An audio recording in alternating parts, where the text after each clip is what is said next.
ख्रिस्त में मेरे प्यारे भाई और बहनों, क्या भगवान के बिना रहा जा सकता है? अगर हम अपने को भगवान के पास लाएं तो हम पाएंगे कि उनके सामने हम कुछ नहीं हैं। उसके बिना हम कितने लाचार और असहाय हैं।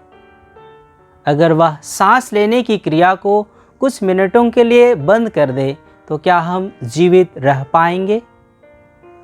कोरोना काल में कई लोग इस बात का एहसास किए। कुछ लोग जो कभी प्रार्थना नहीं करते थे, भगवान को पुकारने लगे थे। इसका मतलब ये हुआ कि हमारा जीवन का मालिक ईश्वर हैं। हमारा जीवन उसी पर आश्रित है। उसके बिना हम नहीं रह सकते हैं। हमारे खातिर वे इस सृष्टि में बहुत सारी ऐसी व्यवस्था किए हैं जिससे इस धरती पर हमारा रहना आसान होता है। ये हमारे लिए ईश्वर की महानता और प्रेम है। वह हमारा भलाई चाहता है। इसके बदले वह एक ही चीज़ चाहता है कि हम उससे जुड़े रहें, उसकी आवश्यकता महसूस करें और हर परिस्थिति में उनके संरक्षण के लिए तरसे और उससे पुकारें। आसान शब्दों में कहें तो वह हमसे प्रार्थना करने के लिए कहता है। इन्हीं बातों को आज 17वां सामान्य रविवार के पाठों में बताया गया है। आज का पहला पाठ उत्पत्ति ग्रंथ से पढ़ा गया। इसमें इब्राहिम को ईश्वर से बातचीत करते हुए पाते हैं। दूसरे शब्दों में कहें तो वह ईश्वर से मध्यस्थ प्रार्थना करता है और हम हर ख्रिस्तियों के लिए एक नमूना बनता है। इब्राहिम एक धर्मी व्यक्ति था।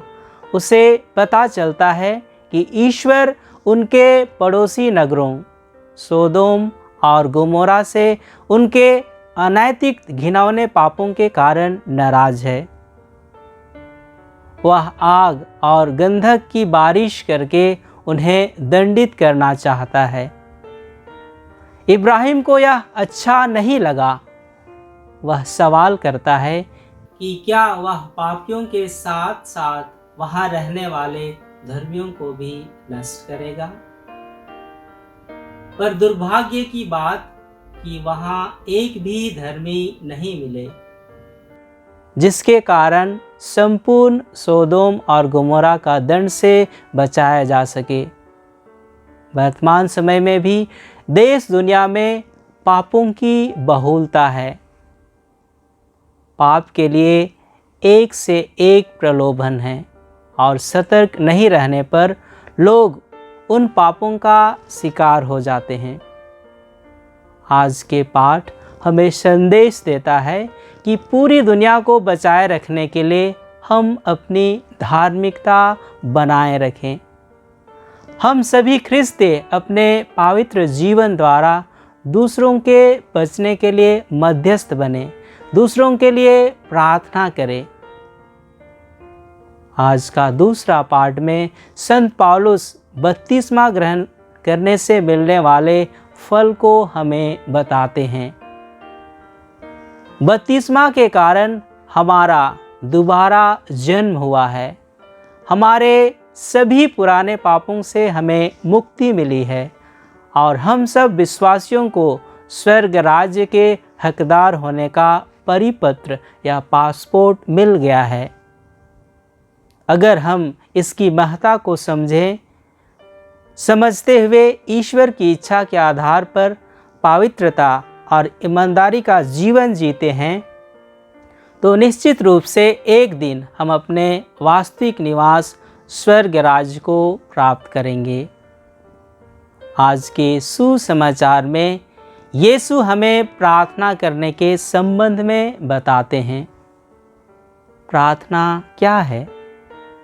ईश्वर की उपस्थिति को हर जगह महसूस कर उस पर अपनी निर्भरता को स्वीकारना और जीवन के हर क्षण में उसे उचित रीति से बातचीत करना प्रार्थना है। आज के सुसमाचार में हम लोगों ने सुना कि किस तरह से यीशु के शिष्य उनके प्रार्थना में जीवन से प्रभावित होकर उनसे प्रार्थना करना सिखाने के लिए आग्रह करते हैं। अभी के समय में बहुत कम लोग ऐसे हैं जो वास्तव में प्रार्थना के लिए तरसते हैं या प्रार्थना करना सीखना चाहते हैं। वास्तव में उनके पास प्रार्थना करने के लिए समय ही नहीं है। प्रार्थना भी होता है तो केवल मतलबी भाव से। प्रार्थना के संबंध में हमारी क्या मानसिकता है? क्या कष्ट में पड़ने से प्रार्थना करते और सुख के समय इससे कोई वास्ता नहीं रखते? क्या कभी हम गौर किए हैं क्योंकि हमें प्रार्थना करने का मन नहीं करता है, क्योंकि हम ईश्वर का प्रेम, उसकी उदारता, महानता और उसकी अच्छाई को नहीं समझते हैं। ईश्वर हमारा मालिक और सब कुछ का स्रोत है। उसके लिए कुछ भी असंभव नहीं है। जब सांसारिक पिता बुरा होने पर भी अपने बेटे को प्यार करता और उनकी ज़रूरतों को भरसक पूरा करने का प्रयास करता है, तो स्वर्गिक पिता जिसमें कोई बुराई नहीं है, जो भला है, दयालु है, जो सब पूरा करने का सामर्थ्य रखता है, क्यों प्रार्थना को नहीं सुनेगा? इससे हम नहीं जानते हैं, इसीलिए प्रार्थना नहीं करते हैं। यह एक माध्यम है जो हमें अपने जीवन के मालिक ईश्वर से जोड़कर रखती है। इसका सबसे बड़ा उदाहरण स्वयं यीशु ख्रिस्त हैं। उसे प्रार्थना की ज़रूरत नहीं थी, फिर भी अपने जीवन के हर खास अवसर पर अपने पिता से प्रार्थना की और उससे जुड़े रहे। संत मोनिका, संत योहन मरिया विहानी जैसे ऐसे कई महान संत हुए जो प्रार्थनाओं को अपने जीवन में खास महत्व दिए, ईश्वर से जुड़े रहे और वे धन्य हो गए।